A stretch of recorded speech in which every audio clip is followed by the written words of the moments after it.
Hey guys, good morning. This is about Tecumseh starters. This happens to be a 5-horse 24-inch MTD snowblower. Customer brought it in for tune-up, normal stuff, but the starter wasn't working, and he basically tried taking it apart, and not too good. Anyway, you can get these starters on Amazon. They're fairly cheap. There's a company called DB Electrical. I use them a lot. They sell them 60 to 70 to 80 bucks depending. But one thing you have to realize, guys, is the way these things mount. This one here, the gear is actually on this side and gets pulled in to engage the flywheel. It doesn't get shot out. What you have to watch for is when it mounts, here's the mount. You have one screw up on top and you have two on the bottom. And when you get the kit, it comes with screws and it also comes with washers, and the washers are spacers.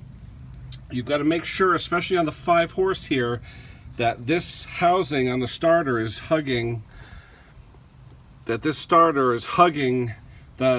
shroud. If it's spaced away, it's not going to contact. You're going to hit the button, it's going to go wing, wing. That's it. Nothing's going to happen. So what I had to do on this particular starter, I had to use 2 washers here, no washer on top, and no washer on the bottom. So that's what you got to do. You have to make sure this is hugging the shroud. And now watch. Let me plug her in. And tell your customers too, when they use these electric starts, to unplug them before they start doing their driveway, because I've had so many people forget to unplug it, go walking down their driveway, trip on the cord and get hurt. So people, seriously, you gotta some people, you do have to unplug it. Okay, so let's see if she works. Let's give it a little gas.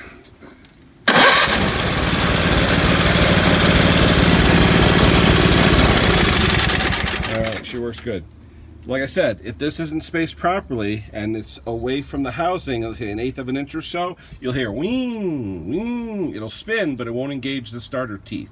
So make sure you have it spaced properly where this part of the housing where the gear is, the pinion, is going real tight against the shroud. That way, you may have to shim different bolts, the 3 bolts in there to get it right, but shim it so that that's tight and you'll never go wrong on these ones. These are for like 3, 4, 5 horsepower. I think 6 horse and 7 horse too, up to the 7. I think 3 to 7 horsepower. All right, guys, that's it for now. That's your tip. And also, one other quick tip.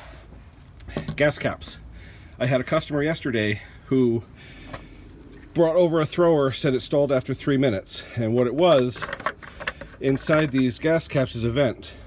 There's a parabolic little deflector there, then you got a rubber gasket in between, and it's staked with the plastic melted to hold it in. Well, sometimes that gets worn off, and these 2 pieces, the rubber in the back and the parabolic reflector, will actually, it's a splash guard, I think, they'll fall into the tank. When they do that and people just take it and sock it down, it will not vent. You need those all 2 pieces in there to vent properly.